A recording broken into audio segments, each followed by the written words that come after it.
নমস্কাৰ স্বাগতম এয়া হৈছে লাইভ আৱাৰ ষ্টুডিঅ'ত মই প্ৰাঞ্চল ঝাৰখণ্ডৰ সতৰাত দুৰ্ঘটনাত পতিত এয়াৰ এম্বুলেন্স ৰাঁচীৰ পৰা দিল্লী অভিমুখী আছিল বিমানখন এয়াৰ এম্বুলেন্সখনত আছিল পাইলট ক্ৰু সদস্যসহ 7 গৰাকী লোক ৰোগীসহ বিমানখনত আছিল চিকিৎসক কৰ্মচাৰী এয়াৰ এম্বুলেন্সখনৰ 7 গৰাকী লোকৰ ইতিমধ্যে মৃত্যু হৈছে ৰাঁচীৰ পৰা নিশা 7 বজাত যাত্ৰা কৰিছিল এম্বুলেন্সখনে আৰু 8:30 বজাত দিল্লীত অৱতৰণৰ কথা আছিল এই এয়াৰ এম্বুলেন্সখন এয়াৰ এম্বুলেন্সখনত আছিল দুজন পাইলট কেপ্টেইন বিবেক বিকাশ ভগত আৰু কেপ্টেইন সাবৰাজদীপ সিং লগত আছিল সঞ্জয় কুমাৰ নামৰ ৰোগীগৰাকী অৰ্চনা দেৱী আৰু ধৰু কুমাৰ নামৰ দুগৰাকী ৰোগীৰ আত্মীয় আছিল ইফালে ডাক্তৰ বিকাশ কুমাৰ গুপ্তা চিকিৎসক হিচাপে গৈছিল আৰু লগত আছিল স্বাস্থ্যকৰ্মী সচিন কুমাৰ মিশ্ৰা আটাইকেইজনৰে মৃত্যু হৈছে ঝাৰখণ্ডৰ সতৰাত এয়া বিমান দুৰ্ঘটনা ৰাঁচীৰ পৰা দিল্লী অভিমুখী আছিল এই বিমানখন এয়াৰ এম্বুলেন্স আৰু এই এয়াৰ এম্বুলেন্সখনত পাইলট ক্ৰু সদস্যসহ 7 গৰাকী লোক আছিল আটাইকেইজনৰ মৃত্যু হৈছে ৰাঁচীৰ পৰা নিশা 7 বজাত যাত্ৰা কৰিছিল এম্বুলেন্সখন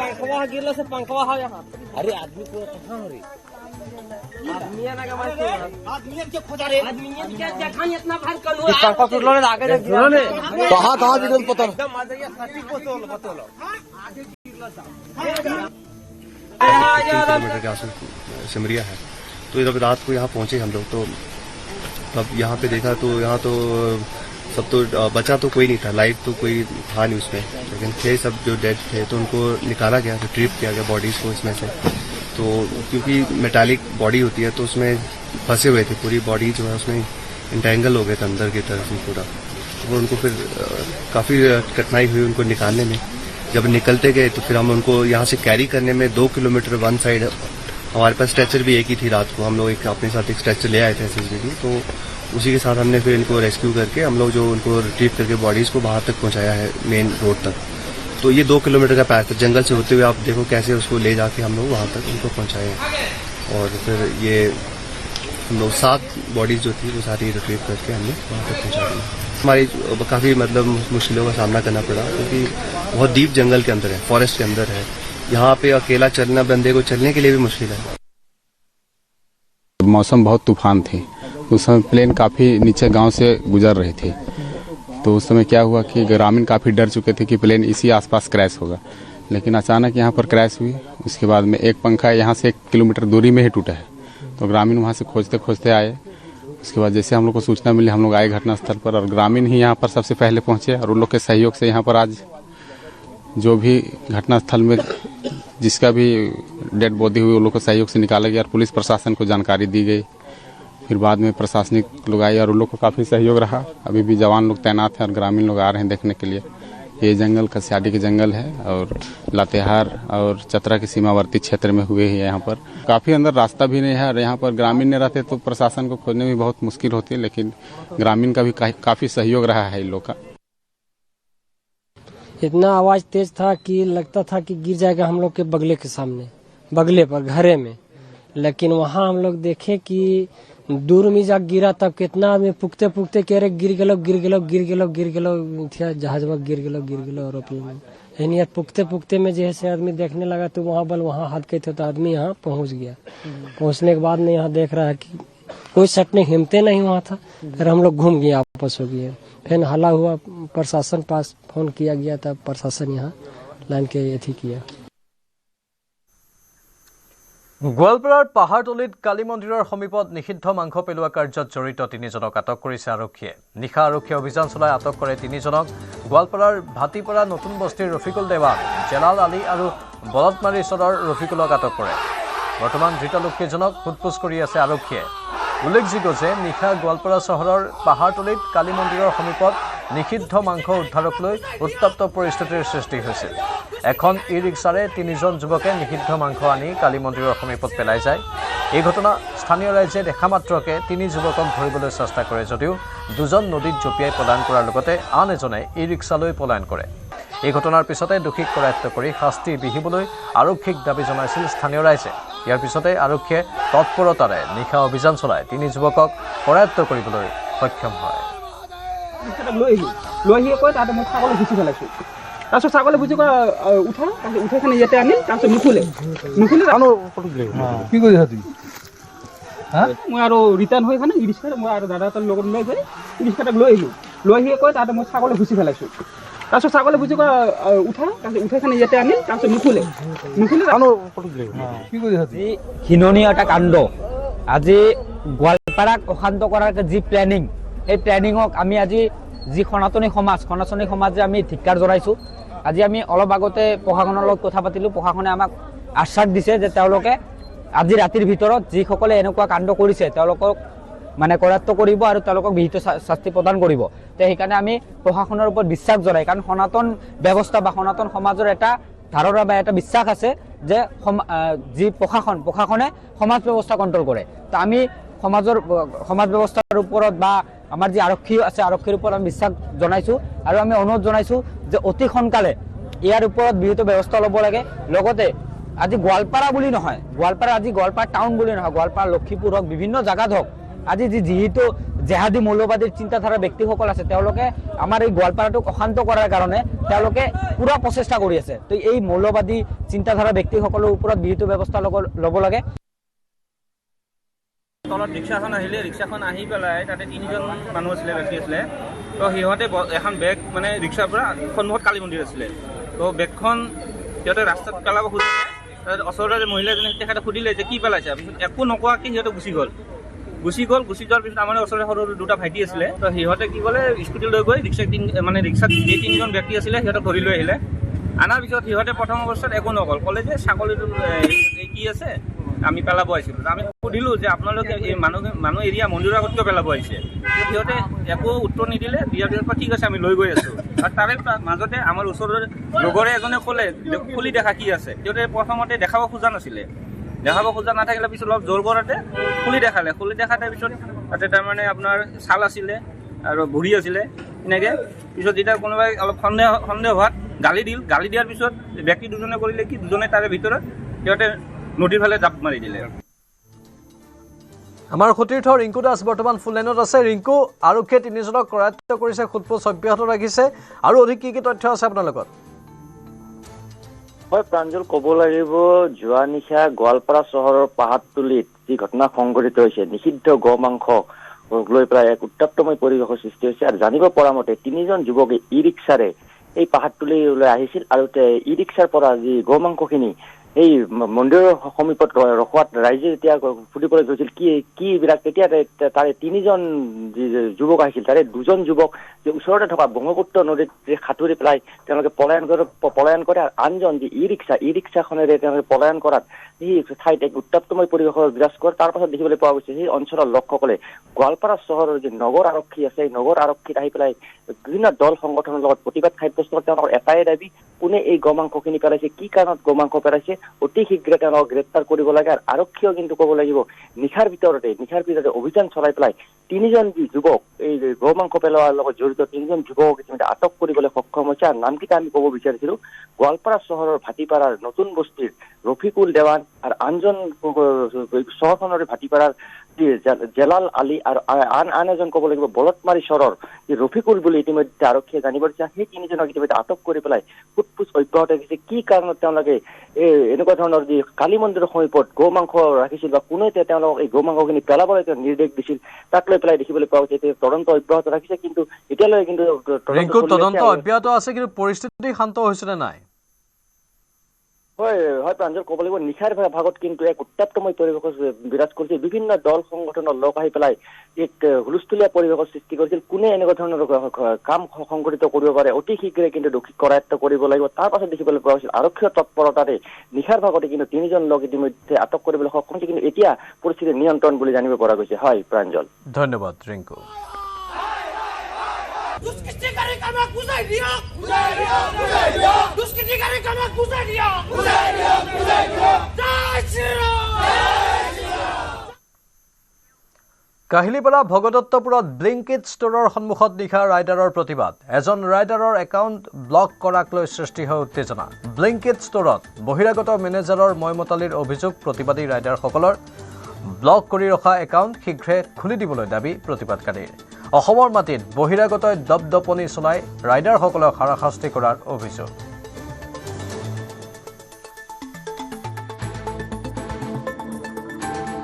প্ৰতিবাদ কৰিবলগীয়া হ'ল? আজি আমি গোটেইখিনি কাম কৰি থকা ইয়াত প্ৰায় এবছৰ হ'বলৈ হ'ল, 8 মাহ 9 মাহ হৈছে।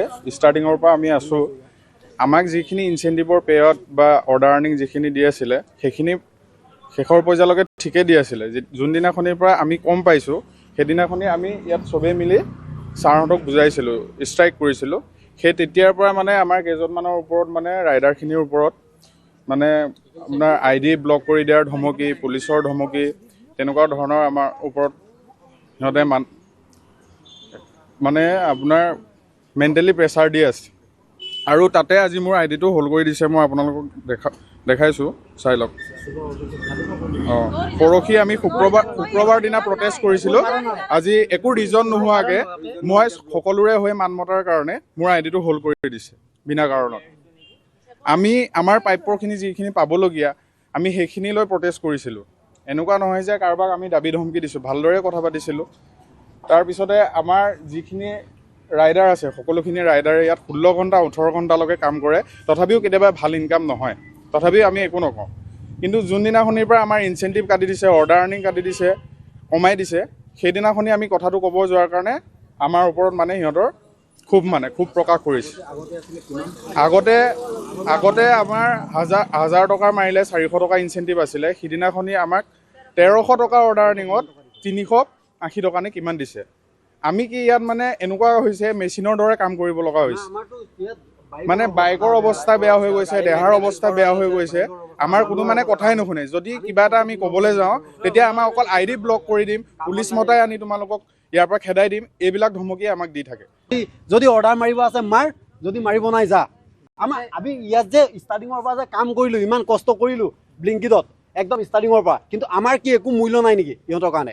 আমি যে ইমান কষ্ট কৰি কাম কৰাৰ পিছত ৰাতি নাইট আগত নাছিলে, 12টা বজাৰ পিছত মানে একদম বন্ধ হৈ যায় ষ্টৰ চিষ্টৰ। কিন্তু ষ্টাৰ্টিং কৰিছোঁ মই, তপন দা আছে আৰু কেইটামান ল'ৰা আছে, ই আছে, মানে আমি কেইটাই 6-7জন মানে 500 টকা দি এইটো কৰিছোঁ কামটো। আমি নাইটৰ ষ্টাৰ্টিং কৰিছোঁ, এতিয়া 24 ঘণ্টা চলি আছেগৈ। আমাৰ কাৰণে কৰিব পাৰিছে ন, নহ'লে বেলেগেতো ভয় কৰে, ৰাতি কৰিব নোৱাৰে নামাৰোঁ বুলি যায়গৈ। কিন্তু আমি ষ্টাৰ্টিং কৰিলোঁ এতিয়া, কিন্তু আমাকে নালাগে বুলি কৈছে, তহঁতি কৰিলে কৰ, নকৰিলে নাই। তাৰপিছত আমাক কৈছে ইয়াক ব্লক কৰিলে, তাৰপিছত আমাৰ নামকেইটা আছে, ইহঁতৰ নামকেইটা আছে, আমাৰ কেইটাৰ নামকেইটা মানে ইহঁতক কৈছে এতিয়া আমাৰ ইয়াক কৰিছে আৰু এজনক কৰি থৈছে, 2জন মানক। এজন মানুহে মেনেজাৰৰ লগত অলপমান তৰ্কাতৰ্কি হোৱাৰ কাৰণে তাক ব্লক কৰি থৈছে আৰু এজনক। ৰাজ্যত বৰষুণৰ আগজাননী। আগন্তুক 5 দিনলৈ অসমত পাতলীয়া বৰষুণৰ সম্ভাৱনা। 24 ঘণ্টাৰ ভিতৰত বিজুলী ঢেৰেকনিৰে বৰষুণ হোৱাৰ বতৰা। মেঘালয়, অৰুণাচল, নাগালেণ্ডতো বৰষুণৰ আগজাননী। আজৰাৰ বতৰ বিজ্ঞান কেন্দ্ৰই সদৰি কৰিলে এই তথ্য।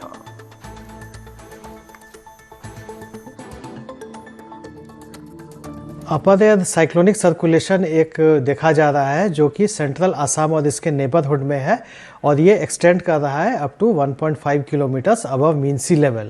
इसके अलावा subtropical westerly jet stream with core winds of the order of about 100 knots at 12.6 kilometers above mean sea level continues to prevail over northeast India. अब हम बात करते हैं वेदर फोरकास्ट की। तो डे 1 में हम लोग एक्सपेक्ट कर रहे हैं कि अरुणाचल प्रदेश, असम, मेघालय और नागालैंड के 1 या 2 स्थानों में लाइट रेन यानी कि हल्की वर्षा होने की संभावना है। इसके अलावा मणिपुर, मिजोरम और त्रिपुरा में वेदर ड्राई रहने की संभावना है।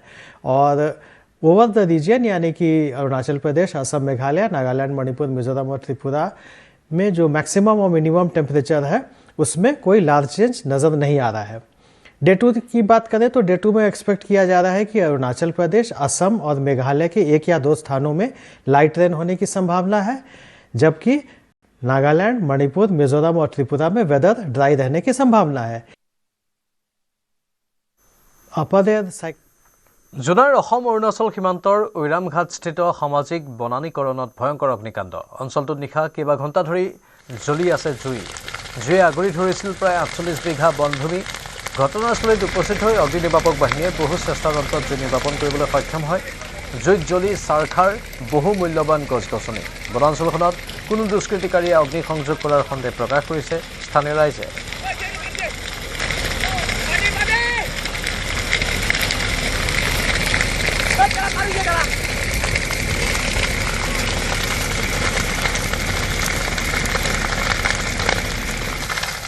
ইফালে গোৱালপাৰা চহৰৰ গাতে লাগি থকা বলদমাৰী চৰত ভয়ংকৰ অগ্নিকাণ্ডত হাফিজুদ্দিন আহমেদ আৰু ৰফিকুল ইছলাম নামৰ দুজন লোকৰ দুটা গৃহ ভস্মীভূত হোৱাৰ লগতে গৃহ দুটাৰ ভিতৰত থকা সকলো ধৰণৰ আচবাব নথিপত্ৰ সম্পূৰ্ণৰূপে ভস্মীভূত হয়।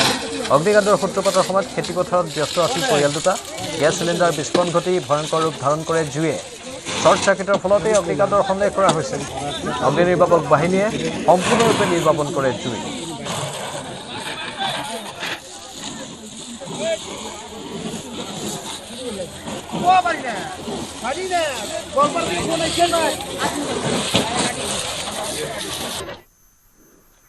বৰপথাৰৰ ওপৰলাংথা গাঁৱত অন কেমেৰা বাঘৰ আক্ৰমণ। পৰেশ বুঢ়াগোহাঁই আৰু দেৱানন্দ বুঢ়াগোহাঁই নামৰ দুজন লোকক অন কেমেৰা আক্ৰমণ বাঘৰ। মুখ, হাত, ডিঙি, পিঠি, কঁকালত বেয়াকৈ আঘাতপ্ৰাপ্ত দুয়ো। পথাৰৰ মাজৰ বগৰীবাৰীত বগৰী ছিঙি থাকোঁতে হঠাৎ আক্ৰমণ কৰে বাঘটোৱে। আঘাতপ্ৰাপ্ত লোক দুজনক বৰপথাৰ চিকিৎসালয়লৈ প্ৰেৰণ কৰা হয়। বাঘৰ আতংকত ভুগিছে এতিয়া গাঁওবাসী। বৰ্তমানলৈকে বন বিভাগে বাঘটো ধৰাত কোনো গুৰুত্ব নিদিয়াৰ অভিযোগ স্থানীয় ৰাইজৰ। দৃশ্যবোৰ দেখুৱাইছোঁ, এটা প্ৰকাণ্ড বাঘ আৰু এই বাঘটোৱে কেনেধৰণে এই লোকজনক আক্ৰমণ কৰিলে দৃশ্যবোৰৰ পৰা আপোনালোকে অনুমান কৰিব পাৰিছে। হঠাৎ এই বাঘটোৰ আক্ৰমণ এই লোকজনক। এটা ঢেকীয়াপতীয়া বাঘ, বহু দূৰৰ পৰা কেমেৰাত এই দৃশ্যবোৰ বন্দী হৈছে। তলকিবই নোৱাৰিলে লোকজনে। অৱশ্যে হাতত লাঠিজাতীয় কিছু সামগ্ৰী আছিল লোকজনৰ আৰু সেই লাঠিৰে আক্ৰমণ কৰিবলৈ চেষ্টা কৰিছিল বাঘটোক। কিন্তু বাঘটোৰ আক্ৰমণত আঘাতপ্ৰাপ্ত হৈছিল লোকজন। স্থানীয় লোকৰ মাজতে আতংকৰ সৃষ্টি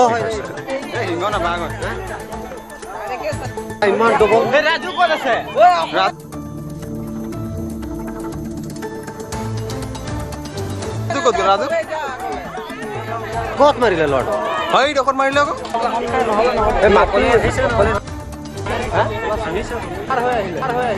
সিংহ হয় ৰে, সিংহ না বাঘ হয়।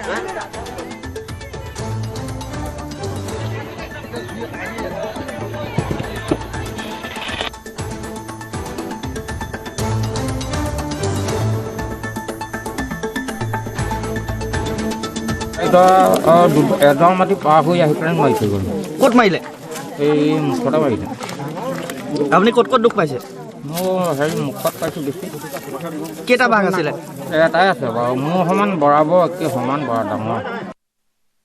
আমাৰ গোলাঘাটৰ আণ্ডাৰতে সৰুপতাৰ পৰে। যেতিয়া নেকি আপোনাৰ খবৰ দিয়াৰ লগে লগে পিঞ্জৰা পাতিবলৈ যদি আপোনাৰ সুবিধা হয়, যদি আপোনাৰ পিঞ্জৰা পতাৰ যদি দৰকাৰ থাকে বা আমাৰ পাতিব লগা হয়, তেতিয়াহ'লে লগালগ আমি পিঞ্জৰা অনা হয় আৰু পতা হয়। কি হৈছে ঘটনা? আজি প্ৰায় 12টামান বজাত আৰু যিজন পথাৰত খেতি কৰিছে, বগৰী খেতি, তেখেতৰ নাম পৰেশ বুঢ়াগোহাঁই। আৰু তেখেতে বগৰী ছিঙিবলৈ গৈছিলে, কিন্তু অকস্মাতে তেখেতে নাজানে তাত বাঘ আছে বুলি, আৰু যাওঁতে ঘটনাটো হ'ল আৰু তেখেতক ধৰিলে প্ৰথমতে। মিয়া ভাগাও FRC বচাও। ঢেকিয়াজুলিত মিয়াৰ বিৰুদ্ধে সৰব মন্ত্ৰী অশোক সিংঘল। সমষ্টিটোৰ অন্তৰ্গত উৰহি লগাত অনুষ্ঠিত মাটিৰ পট্টা প্ৰদান অনুষ্ঠানত মিয়াৰ বিৰুদ্ধে মন্ত্ৰী অশোক সিংঘলৰ হুংকাৰ। কংগ্ৰেছে মাটি বচাও শ্লোগান দিয়াৰ কোনো অধিকাৰ নাই বুলিও মন্তব্য কৰে মন্ত্ৰীগৰাকীয়ে। কংগ্ৰেছ দলকো চোকা সমালোচনা কৰে মন্ত্ৰী অশোক সিংঘলে। FRC অঞ্চল যাতে মিয়াই দখল কৰিব নোৱাৰে তাৰ বাবে স্থানীয় লোককো ব্যৱস্থা গ্ৰহণৰ আহ্বান মন্ত্ৰীগৰাকীৰ। সভাত 556টা পৰিয়ালক মাটিৰ পট্টা প্ৰদান কৰে মন্ত্ৰীগৰাকীয়ে। এবাৰ FRC আমাৰ স্লোগানে হব মিয়া ভাগাও FRC, এইটোৱে আমাৰ। আৰু মইতো ঘণ্টাডাল মিয়াক ভয় তই নকৰো ভাই, মইতো অপেনলি কৈ দিওঁ যি ক'ব লগা আছে। কোনো খাতিৰ ফাতিৰ নাই দেই মোৰ। নাকি বেয়া হৈছে নেকি মোৰ স্থিতিটো? না বেয়া হৈছে যদি বদলাই দিওঁ। মই মিয়াৰ প্ৰেমত পৰিলে তেতিয়া আপোনালোকৰ লগত নাহা হৈ যাম। সেইকাৰণে মই মিয়াৰ প্ৰেমত পৰিব নালাগে, আপোনাৰ লগতে থাকিব লাগে মই। হয় নে নহয়? নহ'লে মিয়াই চব অৰুণোদয় লৈ যাব। FRC নহ'লে এই মাটি যিটো ল'লে, মিয়া যদি সোমায় মাটি আমি আপোনাক গোটাই দিছো, কিন্তু ইহঁত যদি আহে ইহঁতে আপোনালোকক বেদখল কৰি মাটিটো নিজৰ কব্জাত লৈ ল'ব। কাৰ মাটি বেদখল কৰিলে? জনজাতীয় মানুহৰ মাটি বেদখল কৰিলে, মিয়া মানুহে মাটি বেদখল কৰিলে। আৰু কংগ্ৰেছে আজি শ্লোগান দি আছে মাটি বচাও। কংগ্ৰেছৰ আমোলত জনজাতি ভাইসকলৰ মাটি মিয়াই বেদখল কৰিলে। এই কংগ্ৰেছক এইটো শ্লোগান দিয়াৰ কোনো অধিকাৰ নাই। এবাৰ মিয়া ভাগাও, হাতাও নহয় ভগাও, FRC বচাও। কাৰণটো হ'ল মিয়া মানুহ ইয়াত সোমালে গোটেই মাটি বেদখল কৰিব, আৰু আমি বিচৰা নাই যে জনজাতি অঞ্চলত, উদ্যোগিত অঞ্চলত 1 ইঞ্চ মাটিও মিয়াই বেদখল কৰাৰ সুযোগ পায়। সেইকাৰণে মিয়াক ইয়াত থাকিব মানে সোমাবই দিব নালাগে। মিয়াক ঘণ্টাও ভয় নকৰোঁ। মই ভয় নকৰোঁ। কিয় ভয় কৰিম হে? কিয় ভয় কৰিম? প্ৰব্লেম হ'ব নহ'ব পিছত ইলেকশ্যন হ'ব। যি হ'ব দেখা যাব, ভগৱানটো আছে নহয়। নিশা হ'লেই অসামাজিক কাৰ্যৰ থলী হৈ পৰে মহানগৰীৰ গণেশগুৰি। ইউকো বেংকৰ সমীপত দীৰ্ঘদিনৰ পৰা এটা চক্ৰই পৰিৱেশ বিনষ্ট কৰাৰ অভিযোগ স্থানীয় ৰাইজৰ। পুৱতি নিশা পৰ্যন্ত একাংশই হুলস্থুল কাজিয়া কৰি অশান্তিৰ সৃষ্টি কৰে। এনে পৰিস্থিতিৰ পৰা পৰিত্ৰাণ বিচাৰি দিছপুৰ থানাত এজাহাৰ দাখিল একাংশ লোকৰ। আৰক্ষীক CCTV ফুটেজসহ অভিযোগ দিছে লোকসকলে। ভিডিঅ'ত স্পষ্ট হৈছে কেনেদৰে সেই স্থানত কাজিয়া আৰু হুলস্থুলৰ সৃষ্টি কৰে এই চক্ৰটোৱে।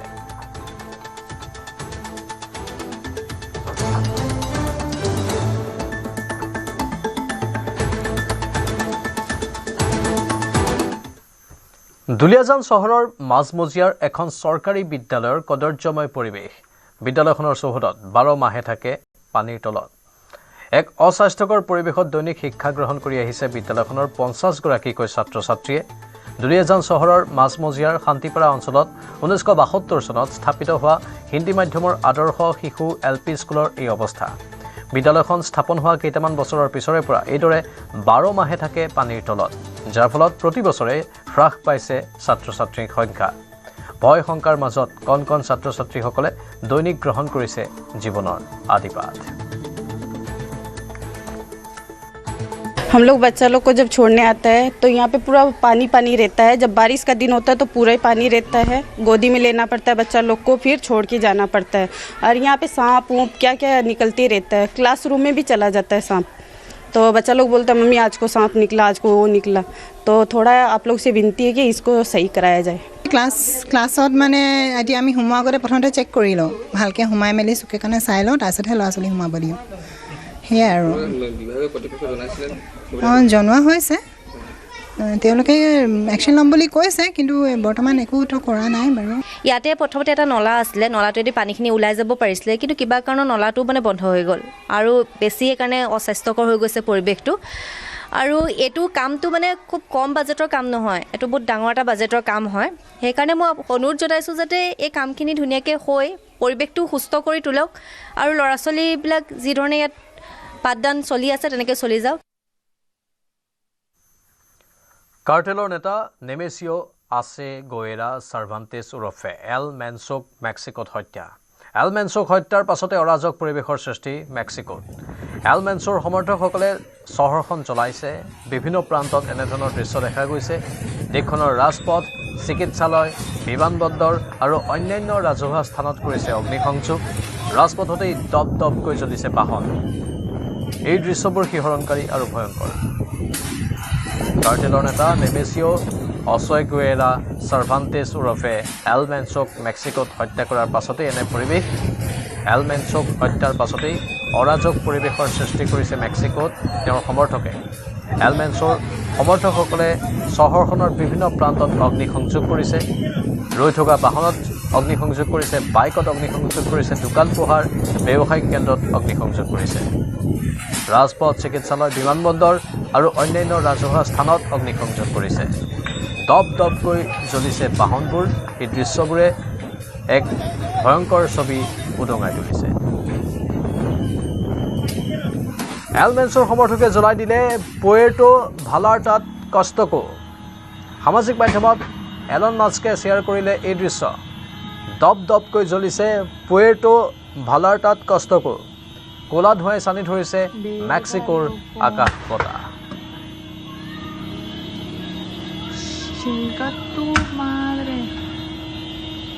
মুঠতে অতি ভয়াৱহ মেক্সিকোৰ পৰিস্থিতি। কাৰ্টেল নেতা এল মেনছক সেনাই হত্যা কৰাৰ পিছতেই ভয়াৱহ হৈ পৰিছে দেশখনৰ পৰিস্থিতি।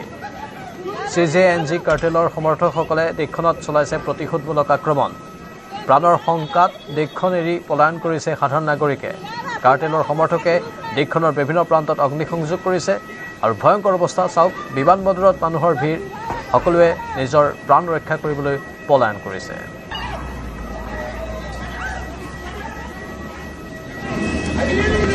মেক্সিকোৰ ড্ৰাগছ লৰ্ড নেমেচিঅ অচেগুয়েৰা চাৰ্ভান্টেছ মেক্সিকোৰ জালিস্কোৰ তাপালপাতত সেনাৰ গুলীত আহত হৈছে আৰু আহত নেতাজনক বিমানেৰে মেক্সিকো চহৰলৈ স্থানান্তৰ কৰাৰ সময়তেই মৃত্যুমুখত পৰে পশ্চিম জালিস্কোৰ তাপালপা চহৰত একাধিক ফেডাৰেল শাখাৰ নিৰাপত্তা বাহিনীয়ে অভিযান চলাইছিল অভিযানৰ সময়ত 6জন সন্দেহযুক্ত কাৰ্টেল বন্দুকধাৰী নিহত হোৱাৰ বিপৰীতে 3জন জোৱান আহত হয় আমেৰিকাই অচেগুয়েৰাক গ্ৰেপ্তাৰৰ বাবে $15 মিলিয়ন পৰ্যন্ত পুৰস্কাৰ ঘোষণা কৰিছিল ইয়াৰ পিছত অচেগুয়েৰাৰ একাধিক বন্দুকধাৰী সমৰ্থকে 20টাতকৈ অধিক পথ অৱৰোধ কৰে ব্যাহত হৈ পৰিছে তাপালপাতৰ জনজীৱন বাতিল কৰিছে বিদ্যালয়ৰ পাঠদান ৰাজহুৱা সভা বাতিল কৰিছে বিভিন্ন ক্ৰীড়া প্ৰতিযোগিতাও বাতিল কৰা হৈছে মেক্সিকো আৰু আইচলেণ্ডৰ মাজত অনুষ্ঠিত হ'বলগীয়া আন্তঃৰাষ্ট্ৰীয় প্ৰীতি ফুটবল মেচ 2026 চনৰ বিশ্বকাপ ফুটবলৰ 4খন মেচ আয়োজনৰ স্থান আছিল জালিস্কোৱে এই জালিস্কোৱেত বাতিল কৰা হৈছে সকলো ৰাজহুৱা সভা আৰু বিদ্যালয়ৰ পাঠদান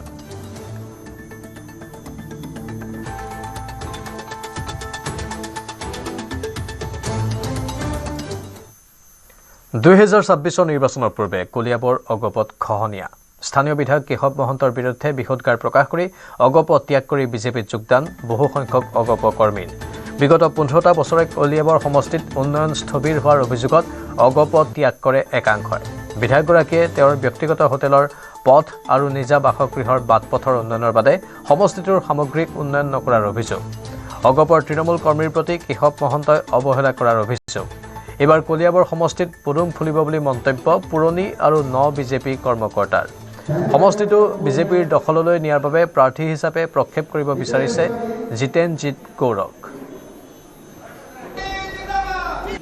মানে 15 বছৰ আমি একো উন্নয়নৰ ক্ষেত্ৰত আগবঢ়া নেদেখিলোৱে মানে লৈ পেলাই সাংস্কৃতিক ক্ষেত্ৰতে ধৰক ইয়াত এখন মানে কি ৰাজহুৱা এটা ভাল মানে লাইব্ৰেৰী নাইকিয়া তেনেকৈ মানে উন্নতি নেদেখিলোৱে মানে এই 15 বছৰে মানে গতিকে নতুন আমাক বিধায়ক এজন লাগে ভাৰতীয় জনতা পাৰ্টি উঠিছে গতিকে আমি নতুন মানে বিচাৰিছোঁ নতুনত্ব বিচাৰিছোঁ আমি তেওঁ ভাষণ দিলেই নহ'ব আহি পেলাই তেওঁ চকী আমাৰ কুঠৰি ৰাস্তা চকী লৈ পেলাই ইমান অসুবিধাৰ মাজত মানে সকলোৱে সেই চাপৰি অঞ্চলতো তেনেকৈ আজিলৈকে 15 বছৰে ৰাস্তা মানে অৱস্থাই নাই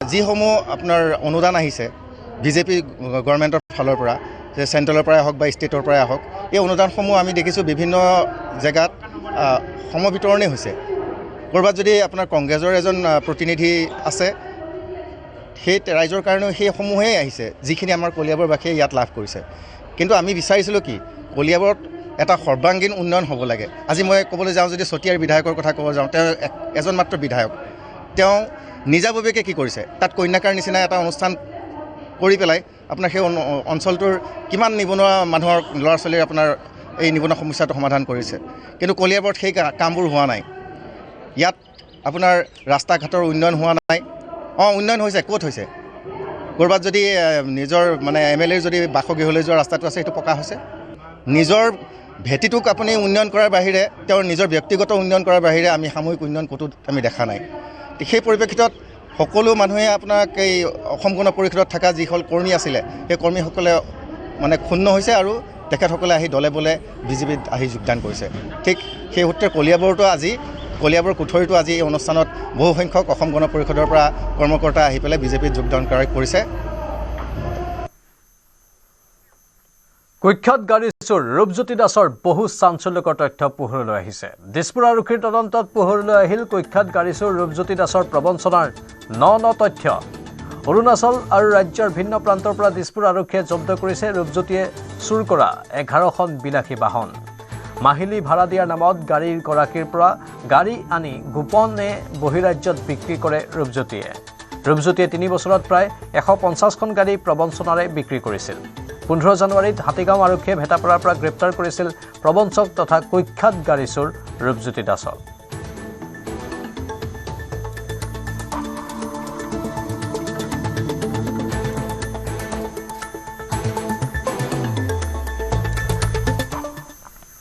যোৰহাটত শেহতীয়াকৈ বৃদ্ধি হৈছে চোৰ ডকাইতৰ উপদ্ৰৱ সলনি হৈছে অপৰাধীৰ কৌশল বহি জিলাৰ পৰা আহি একাংশ পেছাদাৰী অপৰাধীয়ে সংঘটিত কৰিছে অপৰাধ যোৰহাটত সংঘটিত চুৰি কাৰ্য তথা লুটপাটকে ধৰি বহুকেইটা অপৰাধৰ ঘটনাত যোৰহাটৰ বাহিৰৰ জিলাৰ পৰা অহা পেছাদাৰী অপৰাধী জড়িত থকাৰ তথ্য পোহৰলৈ আহিছে শেহতীয়াকৈ নগৰখনত সংঘটিত কেইবাটাও লুটপাটৰ ঘটনাত জড়িত থকাৰ অভিযোগত দৰং আৰু বৰপেটাৰ পৰা 5টা অভিযুক্তক চুৰি সামগ্ৰীসহ যোৰহাট আৰক্ষীয়ে গ্ৰেপ্তাৰ কৰিছে ইয়াৰ পূৰ্বে নগাঁও আৰু গুৱাহাটীৰ পৰাও যোৰহাট আৰক্ষীয়ে গ্ৰেপ্তাৰ কৰিছিল কেইবাটাও অভিযুক্তক গাড়ী বা ৰেলযোগে এইসকল পেছাদাৰী অপৰাধী যোৰহাটলৈ আহি একাংশ স্থানীয় লোকৰ সহায়ত অপৰাধ সংঘটিত কৰি উভতি যায় অপৰাধীৰ তথ্যৰ বাবে ভাড়াঘৰত থকা লোকৰ ঠিকনা পৰীক্ষণ কৰিছে আৰক্ষীয়ে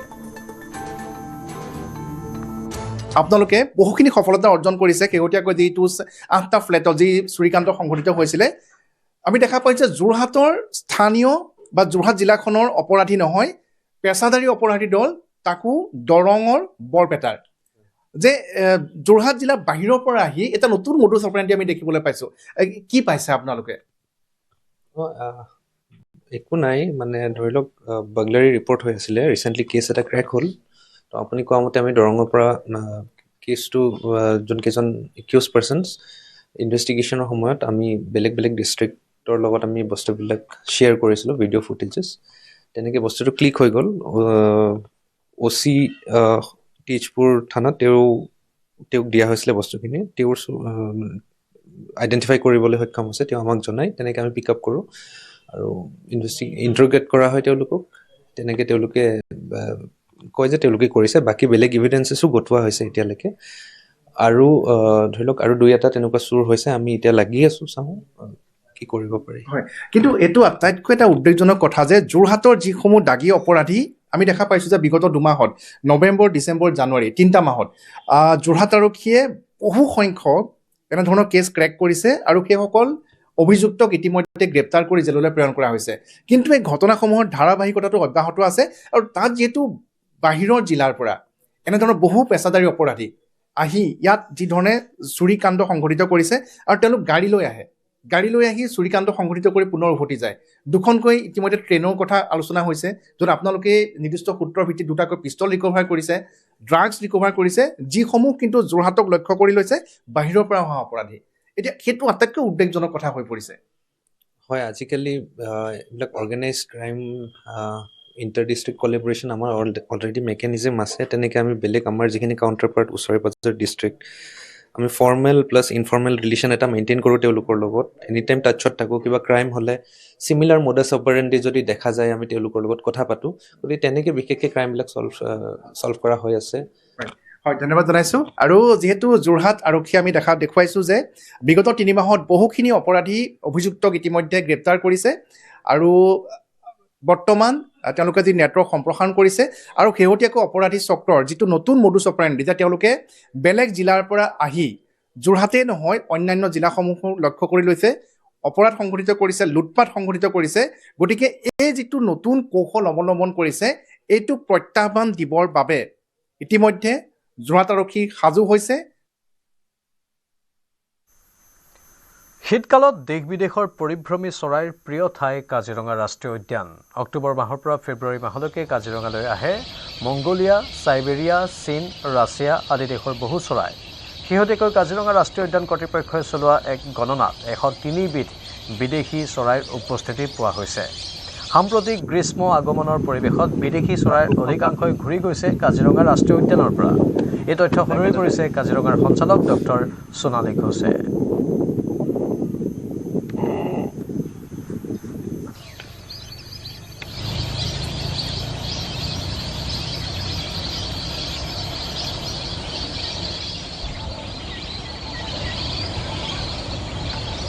কাজিৰঙাত বহুতখিনি পৰিভ্ৰমী চৰাই মানে আমাৰ যেনেকুৱা বাৰ হেডেড গিজ গ্ৰেলাক গুজ এনেকুৱা আমাৰ বহুতখিনি চৰাই মানে বাহিৰৰ পৰা আহে আৰু এইটো স্পেচিয়েলি আপোনাৰ চেণ্ট্ৰেল মংগোলিয়া আপোনাৰ ৰাছিয়া ইয়াৰ পৰা আপোনাৰ আহি যায় ঠাণ্ডা দিনত আৰু গৰম কালত মানে এই টাইমত আপোনাৰ ফেব্ৰুৱাৰী মাহত গুচি যায় আমি এইটো জানি সুখী হৈছোঁ কি ইয়াতেও আমাৰ এবাৰ আমাৰ প্ৰায় 1 লাখ 20,000 মন আমাৰ পক্ষী গণনা আমি কাউণ্ট কৰিব পাৰিছিলোঁ আৰু ইয়াতেও আমাৰ মানে বেলেগ বেলেগ প্ৰজাতি হ'ল তো 102 স্পিচিজ অফ বাৰ্ডছ আমি পালোঁ।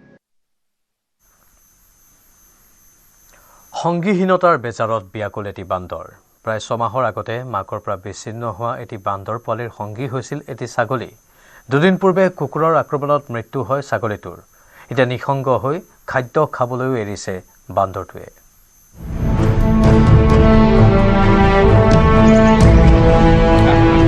মানুহেই হওক বা জীৱ-জন্তুৱেই হওক, আবেগ নিসংগতাৰ বোধ সকলোৰে থাকে। আজিৰ প্ৰতিবেদনৰ উৎস এটি বান্দৰ আৰু এটি ছাগলীৰ বন্ধুত্ব। ঘটনা বাক্সা জিলাৰ বগলামাৰী গাঁৱৰ। প্ৰায় 6 মাহৰ আগতে মাকৰ পৰা বিচ্ছিন্ন হোৱা এটি বান্দৰ পোৱালিৰ সংগী হৈছিল এটি ছাগলী। পুৱাৰে পৰা ছাগলীজনীৰ পিঠিত উঠি উমলি জামলি পাৰ কৰিছিল সময়। ছাগলীজনীৰ সৈতে থাকি মাতৃৰ অভাৱ দূৰ কৰিছিল বান্দৰটোৱে।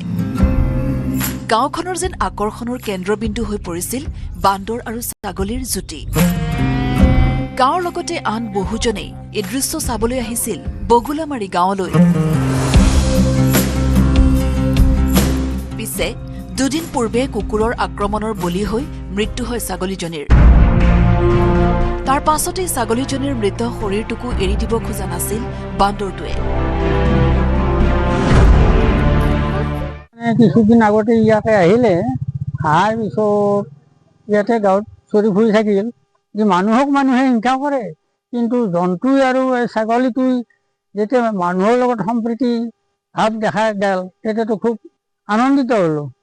আৰু সেই হেৰি বান্দৰটো আমাৰ ইয়াত থাকিলে ছাগলীৰ লগত। ছাগলীটো আপোনালোকৰ আছিল? আমাৰে আছিল। আজি 3 দিনমান আগত ছাগলীটো সদায় ছাগলীটোৰ লগত পথাৰত যায় আৰু ঘূৰি আহে, চাৰি আনে। অকস্মাতকৈ কুকুৰে তাৰমানে ছাগলীটো মাৰি পেলালে।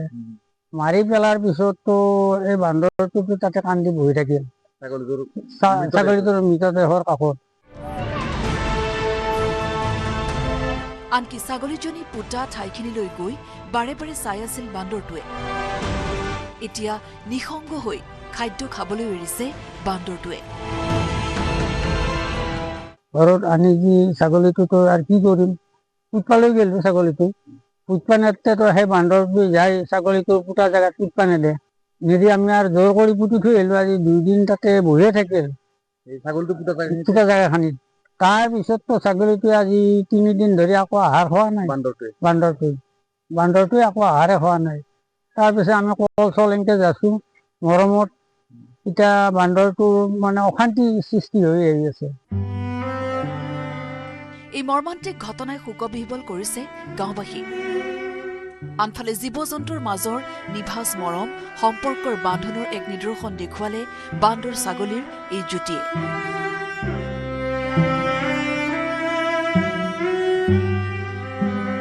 মুছলপুৰৰ পৰা মনোহৰ ৰাজবংশীৰ report, news 18 Assam north east.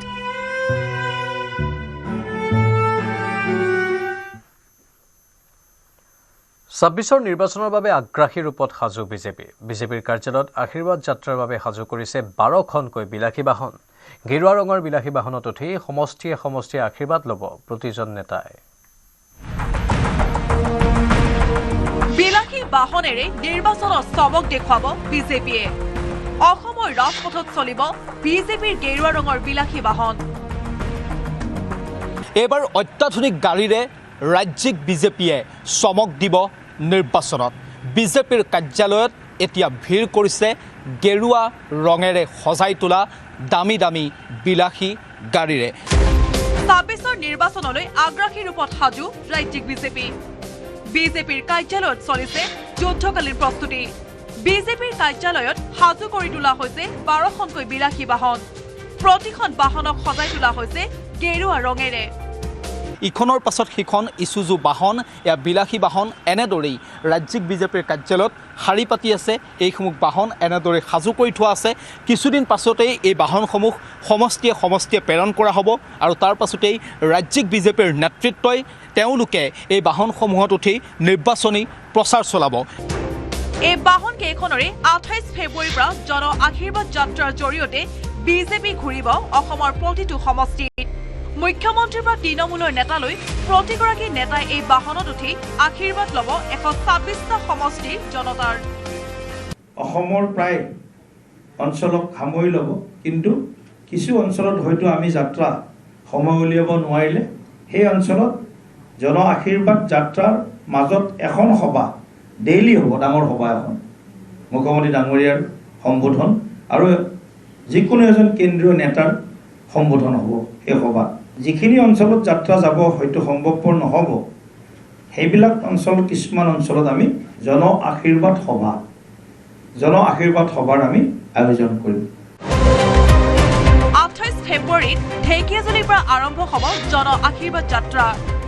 মুখ্যমন্ত্ৰীয়ে মুকলি কৰিব এই যাত্ৰাৰ 9 মাৰ্চলৈ চলিব লগা প্ৰথম পৰ্যায়ৰ জন আশীৰ্বাদ যাত্ৰাৰ নেতৃত্ব দিব মন্ত্ৰী অশোক সিংঘাল, কেন্দ্ৰীয় ৰাজ্যিক মন্ত্ৰী পবিত্ৰ মাৰ্ঘেৰিটা আৰু ৰাজ্যিক নেতা অনুপ মেধিয়ে। 9 মাৰ্চত ৰঙিয়াত অন্ত পৰিব প্ৰথম পৰ্যায়ৰ জন আশীৰ্বাদ যাত্ৰাৰ। এই যাত্ৰাৰ জৰিয়তে প্ৰতিটো সমষ্টিত 1 লাখ লোকৰ আশীৰ্বাদ ল'ব বিজেপিয়ে। প্ৰতিদিনৰ কাৰ্যসূচীত 1 লাখ মানুহৰ আশীৰ্বাদ এই যাত্ৰাটোৱে যেন পায়, তেনেকুৱা এটা পৰিকল্পনা কৰি আমি কামবোৰ আগবঢ়াই আছোঁ। 8 দিনৰ কাৰ্যসূচী এতিয়া লৈছোঁ আৰু এই 8 দিনৰ কাৰ্যসূচী শেষ হোৱাৰ পিছত ছেকেণ্ড ফেজৰ যাত্ৰাৰ যিটো কাৰ্যসূচী আছে তাৰ ঘোষণা কৰা হ'ব। ইফালে বিজেপিৰ কাৰ্যালয়ত সাজু কৰা হৈছে বৃহৎ store room. Lakh lakh banner, poster, দলীয় পতাকা সাজু কৰি ৰাখিছে বিজেপিয়ে। 28 ফেব্ৰুৱাৰীৰ পাছতে সমষ্টিয়ে বিতৰণ কৰিব এই বেনাৰ, পোষ্টাৰসমূহ। মুঠৰ ওপৰত বিৰোধী প্ৰত্যাহ্বান জনাই আগ্ৰাসী ৰূপত 26ৰ নিৰ্বাচনৰ প্ৰস্তুতি বিজেপিৰ। বিক্ৰম বৰাৰ report, news 18 Assam north east.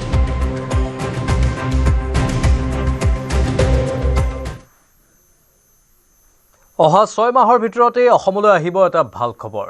অসমত হ'ব ছেমি কণ্ডাক্টৰতকৈও ডাঙৰ প্ৰকল্প। নিউজ 18ৰ এজেণ্ডা অসমত এই মন্তব্য মুখ্যমন্ত্ৰী হিমন্ত বিশ্ব শৰ্মাৰ।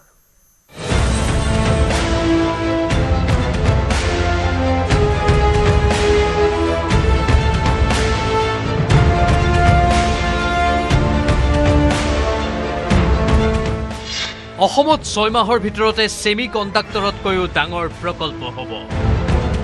নেক্সট 6 মান্থত আমি ছেমি কণ্ডাক্টৰতকৈও ডাঙৰ ইণ্ডাষ্ট্ৰী আমি ব্ৰেক কৰিব পাৰিম। অহা 5 বছৰত অসম বহুগুণে আগবাঢ়ি যাব।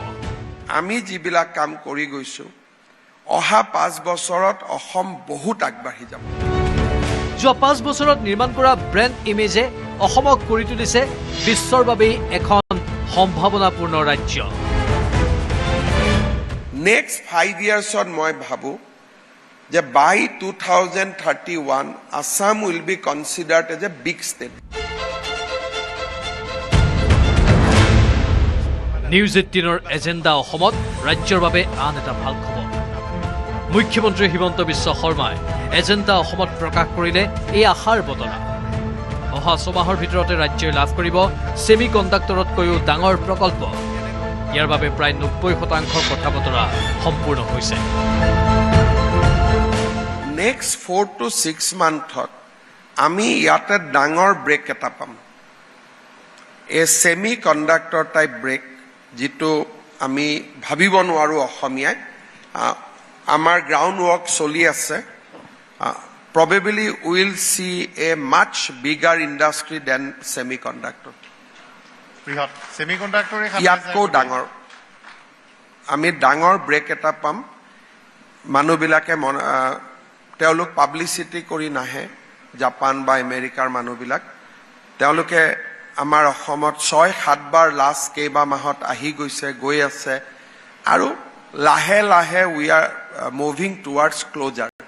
এতিয়া আমি আনি তাক 90%ত লৈ আহিছোঁ আৰু মই ভাবোঁ যে নেক্সট 6 মান্থত আমি ছেমি কণ্ডাক্টৰতকৈও ডাঙৰ ইণ্ডাষ্ট্ৰী আমি ব্ৰেক কৰিব পাৰিম। মুখ্যমন্ত্ৰীয়ে লগতে ক'লে নিৰ্বাচনৰ ফলাফলৰ পিছতে এই ভাল খবৰটো আহিব। নিৰ্বাচনৰ বাবে অনিশ্চয়তা সন্মুখত লৈ কোনেও ইমান ডাঙৰ বিনিয়োগ কৰিবলৈ নাহে, কিন্তু যোৱা 5 বছৰত ৰাজ্য চৰকাৰে নিৰ্মাণ কৰা ব্ৰেণ্ড ইমেজৰ বাবে এতিয়া সকলো সম্ভৱ। কা আন্দোলনত জাপানৰ প্ৰধানমন্ত্ৰী উভতি যোৱাৰ দৰে দুঃস্বপ্ন এতিয়া নাই। একেটা প্ৰসংগতে মুখ্যমন্ত্ৰী ডক্টৰ শৰ্মাই ক'লে 27 ফেব্ৰুৱাৰীত জাপানৰ বিদেশ মন্ত্ৰী অসমলৈ অহাৰ কথা। জাপানৰ নতুন বৈদেশিক মন্ত্ৰীৰ এয়াই হ'ব প্ৰথম ভাৰত ভ্ৰমণ। 27 তাৰিখে জাপানত নতুন প্ৰধানমন্ত্ৰী আহিলে নতুন প্ৰধানমন্ত্ৰীৰ প্ৰথম বৈদেশিক মন্ত্ৰীৰ ভাৰত ভ্ৰমণ অসমো তেওঁ আইটিনাৰীত ৰাখি লৈছে। আসাম আজি গ্ল'বেলি ইমান ইম্পৰ্টেণ্ট ষ্টেট হৈছে। We are very important today. ৰাজ্যৰ উন্নয়নৰ ক্ষেত্ৰত মুখ্যমন্ত্ৰী তথা ৰাজ্য চৰকাৰৰ প্ৰতিনিধিৰ ডাভোছৰ ইকনমিক ফৰামত অংশগ্ৰহণৰ সফলতাৰ কথাও ক'লে মুখ্যমন্ত্ৰী। গুৰুত্বপূৰ্ণ মানে আশা তাত আপুনি তাৰ পৰাই কৈছিল যে ভাল খবৰ লৈ গৈ আছো। আমি ডেভছত মই গ'লো আৰু নেক্সট 4 to 6 মান্থত আমি ইয়াতে ডাঙৰ ব্ৰেক এটা পাম। এ ছেমি কণ্ডাক্টৰ টাইপ ব্ৰেক, যিটো আমি ভাবিব নোৱাৰোঁ অসমীয়াই। আমাৰ গ্ৰাউণ্ড ৱৰ্ক চলি আছে। Probably will see a much bigger industry than semiconductor. বৃহৎ ছেমি কণ্ডাক্টৰে ইয়াতকৈ ডাঙৰ। Bureau report, news 18 Assam north east.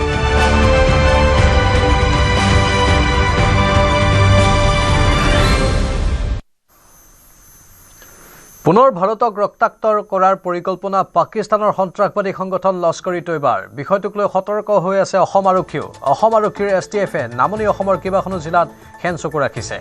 অতি সতৰ্কতাৰে দেশৰ কেইবা স্থানত ভয়ংকৰ কুটেঘাতৰ পৰিকল্পনাৰে নেটৱৰ্ক গঢ়িছিল মৌলবাদী সংগঠনটোৱে। চোৰাংচোৱাৰ তথ্যৰ ভিত্তিত দিল্লী আৰক্ষীৰ বিশেষ কোষে নিৰন্তৰ অভিযান চলাই উৎখাত কৰে এক বৃহৎ নেটৱৰ্ক। চুবুৰীয়া ৰাজ্য পশ্চিমবংগ আৰু তামিলনাডুত অভিযান চলাই গ্ৰেপ্তাৰ কৰে 8 লস্কৰ ই তৈবাৰ সদস্য। 2007 চনত ভাৰতত হোৱা আত্মঘাতী বোমা বিস্ফোৰণৰ পৰিকল্পনা ৰচা ছাব্বিৰ আহমেদ নামৰ সন্ত্ৰাসবাদীটোৱে লৈছিল দায়িত্ব। ভাৰতৰ পৰা কুটাঘাতৰ সময়ত NIA গ্ৰেপ্তাৰ কৰি জেললৈ প্ৰেৰণ কৰিছিল ছাব্বিৰ আহমেদক। কিন্তু 2018 বৰ্ষত কাৰাগাৰৰ পৰা ওলাই পুনৰ মৌলবাদী কাম কাজত লিপ্ত হৈছিল। বাংলাদেশত ঘাটি পাতি ছাব্বিৰে ভাৰতত সক্ৰিয় কৰিছিল লস্কৰ ই তৈবাৰ শ্লিপাৰ চেল। 7 ফেব্ৰুৱাৰীত কলকাতাকে ধৰি কেইবাটাও মেট্ৰ' ৰেল ষ্টেচনত আজাদ কাশ্মীৰৰ পোষ্টাৰ আঁৰিছিল সন্ত্ৰাসবাদী সদস্যই। তাৰ পাছতে পোহৰলৈ আহিছিল লস্কৰ ই তৈবাৰ ভয়ংকৰ নেক্সাছ।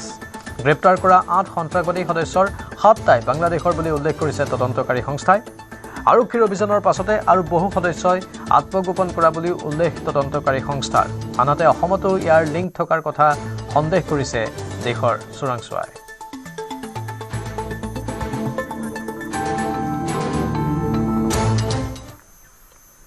ঐতিহ্যমণ্ডিত বৰপেটা সত্ৰত এইবাৰ 5 দিনীয়াকৈ উদযাপন হ'ব দৌল মহোৎসৱ। 2 মাৰ্চৰ পৰা 6 মাৰ্চলৈ বৰপেটা সত্ৰত অনুষ্ঠিত হ'ব দৌল উৎসৱ। কাৰ্যসূচী অনুসৰি প্ৰথম দিনা গন্ধযাত্ৰা, দ্বিতীয়, তৃতীয়, চতুৰ্থ দিনা ভৰদৌল আৰু অন্তিম দিনা অনুষ্ঠিত হ'ব হুঁৱেৰী। বৰপেটাবাসীৰ প্ৰাণৰ উৎসৱ দৌল, আৰু এই দৌলটোকে অপেক্ষা কৰি থাকে বৰপেটাবাসী তথা সমগ্ৰ অসমৰ লগতে ভাৰতবৰ্ষৰো যথেষ্ট লোক ইয়াত সমাগত হয় আৰু দৌল উৎসৱ সমাগত। এই বিষয়ে আমাৰ লগত আমি জানিম। বৰপেটা সত্ৰৰ বুঢ়া সত্ৰীয়া ডক্টৰ বাবুল চন্দ্ৰ দাস আমাৰ লগত আছে, তেখেতৰ পৰা জানিম এইবাৰ দেউল কিমান দিনীয়া হ'ব আৰু কেনেধৰণে পালন কৰা হ'ব। নমস্কাৰ। বৰপেটা সত্ৰৰ দেউল এইবাৰ 5 দিনীয়া। 5 দিনীয়া হোৱাৰ কাৰণটো হ'ল যে আমাৰ প্ৰত্যেক বছৰে 5 দিনীয়া নহয়, বহু বছৰত 5 দিনীয়া হয়। তাৰ কাৰণটো হ'ল যে নক্ষত্ৰৰ অৱস্থান অনুসৰি আমাৰ দৌল উৎসৱটো হয়। নক্ষত্ৰখন যেতিয়া মিলে, বিশেষকৈ হস্তা নক্ষত্ৰত আৰম্ভ হয়, মঘা নক্ষত্ৰত আৰম্ভ হয়, তাৰপাছত পূৰ্ব ফাল্গুনী নক্ষত্ৰ, উত্তৰ ফাল্গুনী নক্ষত্ৰত ভৰদেউল হয় আৰু চিত্ৰা নক্ষত্ৰত হুঁৱেৰী হয়। গতিকে এই নক্ষত্ৰৰ ডিউৰেশ্যন অৰ্থাৎ ব্যৱধান অনুসৰি মানে কেতিয়াবা 3 দিনীয়া হয়, কেতিয়াবা 4 দিনীয়া হয় আৰু এইবাৰ 5 দিনীয়া। আৰু এই 5 দিনীয়া দৌলৰ যিটো প্ৰস্তুতি, সেইটো প্ৰস্তুতি ঠিকে চলিছে। বাহিৰৰ কথাখিনি ঠিকে চলিছে, পৰিচালনা সমিতি আছে। কিন্তু আমাৰ যিটো আধ্যাত্মিক কথা, অৰ্থাৎ দৌল উৎসৱৰ লগত সত্ৰীয়া যিখিনি সংস্কৃতি, ধৰ্মীয় সংস্কৃতি, সেই ধৰ্মীয় সংস্কৃতিখিনি সুচাৰুৰূপে সম্পাদন কৰা হ'ব। গায়ন বায়নৰ গীতৰে পৰা আৰম্ভ কৰি ব্যাস কীৰ্তন, তাৰপাছতে ঘোষা কীৰ্তন, আৰু লগতে বিশেষভাৱে শুৱেৰীৰ দিনাখন যিটো আৰু অনুষ্ঠান এটা হয়, শুৱেৰীৰ দিনাখন মানে মঠৰ চোতালত গোঁসাই যেতিয়া 7 পাক ঘূৰাই থকা হয়, সেই সময়ত গায়ন বায়নসকলে তেওঁলোকে নটা গীত গাব লাগে 6টাৰ আগৰ, আৰু সেইখিনি গীত গোৱাৰ লগতে সমান্তৰালভাৱে এখন বুলবুলিৰ অনুষ্ঠানো হয়। গতিকে সেই বুলবুলিৰ অনুষ্ঠানৰ মাজেদি লক্ষ্মী আৰু কৃষ্ণৰ এটা দ্বন্দ্ব আৰু এটা মানে আমোদজনক এখন মানে অৰ্ধনাটক তেনেকুৱা কৰা হয়। ইয়াৰ ভিতৰত যিখিনি কথা আছে যে শ্ৰীকৃষ্ণৰ যিটো বৃন্দাবনত গোকুলত যিটো দৌল, অৰ্থাৎ গোকুল মথুৰা বৃন্দাবনত যেতিয়া কৃষ্ণই মানে দৌলত মানে ফাকুৱা খেলিছিল, সেই আৰ্হিতে বৰপেটা সত্ৰত মাধৱদেৱে আজিৰ পৰা 450 বছৰ আগতে ইয়াতে স্থাপনা কৰিছিলে। পূৰ্বতে মহাপুৰুষ শংকৰদেৱে বৰদোৱাত কৰিছিলে, কিন্তু বৰপেটাত মাধৱদেৱ পুৰুষে কৰিছিলে, আৰু মাধৱদেৱ পুৰুষে কৰোঁতে দৌলৰ কিছু গীত লিখিছিলে, আৰু সেই গীতবিলাক আজিও মানে প্ৰতিটো নপৰাকৈ আজিও দৌল উৎসৱত গোৱা হয়। গতিকে হোলী বুলি বা ফাকু বুলি ক'লে বা দৌল উৎসৱ বুলি ক'লে বৰপেটাৰ মানে প্ৰতিটো মানে আবাল বৃদ্ধ বনিতা সকলোৰে যে মন যেন উল্লাহত নাচি উঠে, আৰু ইয়াতে আধ্যাত্মিক চেতনাও আছে আৰু আনন্দও আছে। গতিকে আনন্দ আৰু আধ্যাত্মিক চেতনাৰ মাজেৰে দৌল উৎসৱ পালন কৰা হৈ আহিছে, এইবাৰো তেনেকৈ কৰা হ'ব। সময় হৈছে ত্ৰিবাতিৰ পৰা বিদায় লোৱাৰ। নমস্কাৰ।